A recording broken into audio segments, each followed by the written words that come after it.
నా పేరు గుండిపల్లి చెంగయ్య, సిఐటియు తిరుపతి జిల్లా ఉపాధ్యక్షుడిని.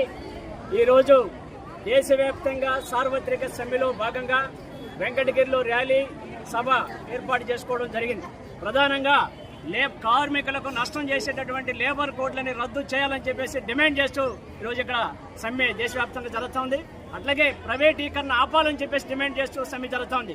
అంగన్వాడీ, మధ్యాహ్న భోజనం, ఆశా వర్కర్స్, వివోఏలు, ఆర్పీలు తదితర ఉద్యోగులు అందరినీ కూడా ప్రభుత్వ ఉద్యోగులుగా గుర్తించాలని చెప్పేసి డిమాండ్ చేస్తూ ఈ సమ్మె జరుగుతోంది.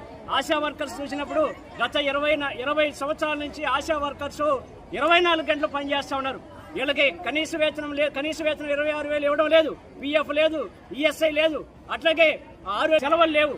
కానీ 24 గంటలు పని చేయించుకుంటూ వీళ్ళ దగ్గర ఎట్టి చాకరీ ఈ ప్రభుత్వాలు చేపిస్తున్నాయి.